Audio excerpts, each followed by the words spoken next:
The brush versus the airbrush, the battle of the ages. Today we're going to test them out and determine which one is quicker for base coating. The internet says airbrushes are so much faster, but we know that the internet is full of dirty liars. So today we're going to set up and do 2 thin base coats with the airbrush and brush and time it and find out for real. Once we've done the tests, I'm going to do some quick maths and figure out when it is quicker to use the brush or when it is quicker to whip out the airbrush. I'm Dave, this is my mini menagerie. Please give this video a like and subscribe if you enjoy this test.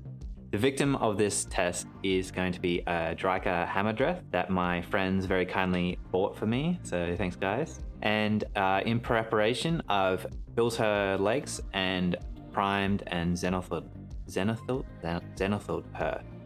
Officiating this very official test to make sure no funny business goes on is the sharp-nosed Huey. First, we're gonna time how long it takes to set up the gear for each painting setup. 3, 2, 1, go. I have 2 things that really speed up my brush setup. First is my Army Painter wet palette, which has a brush holder built into it. So whenever I get out my wet palette, I've automatically got all my brushes. Secondly, I have a squeezy bottle, which I can use to quickly re-wet my wet palette. And I can also use it to refill my brush cup. So all in all, the brush setup only took 43 seconds to set up. 3, 2, 1, go.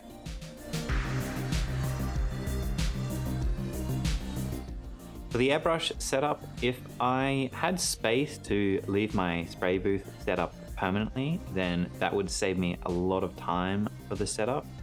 If you want to see the tests I did on my spray booth using some incense to see how well it actually sucks in incense smoke, then there'll be a little video up in the corner now.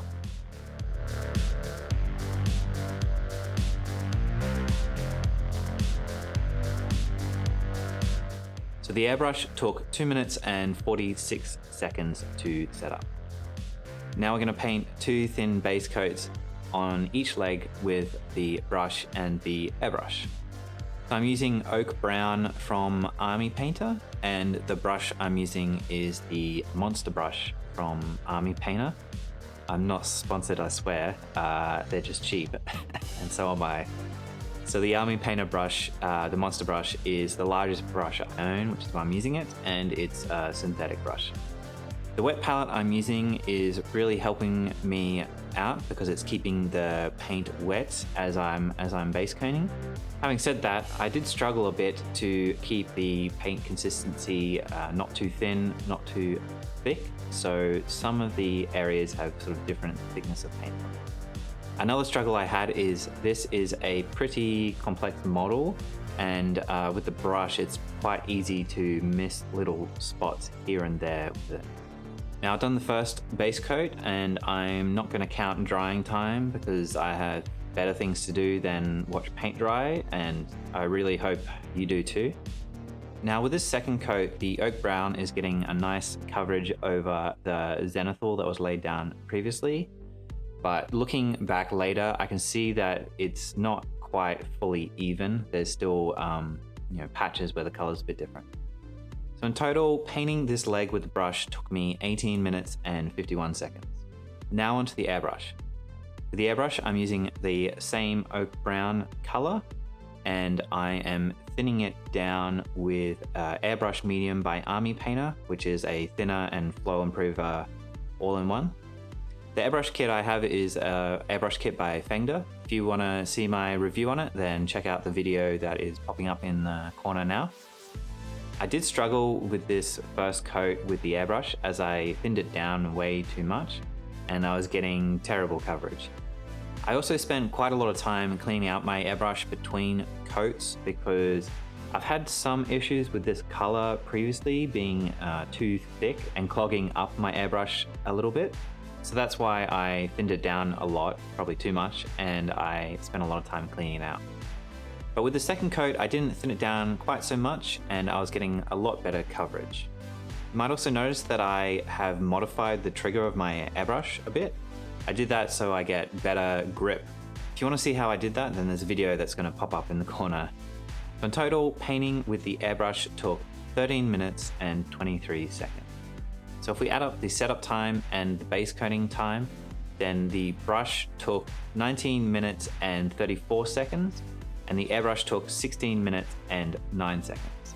Now the fun stuff, we're going to get into some maths. So we're going to calculate what the crossover point is as to when it's quicker to use the brush or when it's quicker to use the airbrush.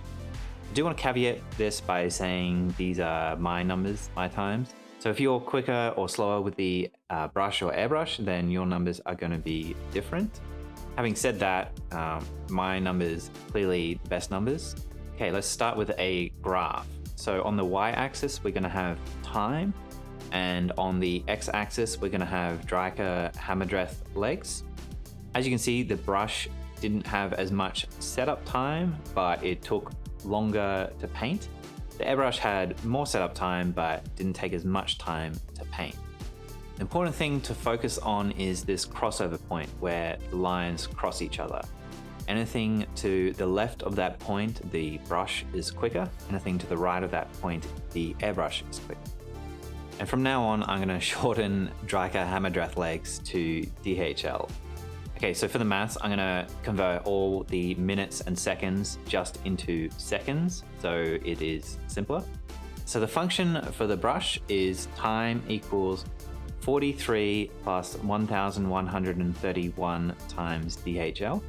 And the function for the airbrush is that time is 166 plus 803 DHL. So to calculate this crossover point, what we say is that at the crossover point, the time for each equation is equal. So that means that 43 plus 1131 DHL is equal to 166 plus 803 DHL. And then what we can do is we can solve to find out what DHL is equal to at that crossover point. So first of all, we're going to subtract 43 from both sides, which leaves us with 1131 DHL is equal to 123 plus 803 DHL. Then we subtract 803 DHL from both sides, which leaves us with 328 DHL equals 123. Then we divide both sides by 328, which leaves us with DHL equals 0.375. So that means the crossover point is 0.375 Drycha Hamadreth legs. So if you're painting anything smaller than that, a brush is quicker. If you're painting anything larger than that, an airbrush is quicker. If you're finding this video interesting so far, then please give it a thumbs up. Now, Drycha Hamadreth legs are probably not the most useful units of measure, so let's have a go at converting that into something a bit more usable. So here we have the legs next to a space orc, a sky dwarf, and an angry goat man. My guesstimate is that each Drycha Hamadreth leg is equal to 1.5 standard 32mm scale humanoid. Jumping into the quick math again, that means our crossover point of 0.375 Drycha Hamadreth legs can be reworded as 0.56 humanoids in 32mm scale. So that means anything smaller than about half a Space Mariner is going to be quicker to base coat with a brush, and anything larger than about half a Space Mariner is going to be quicker to base coat with an airbrush. I hope you liked this video. I had some fun with it. If you did, please give it a thumbs up and subscribe to the channel to get more videos like this. Cheers.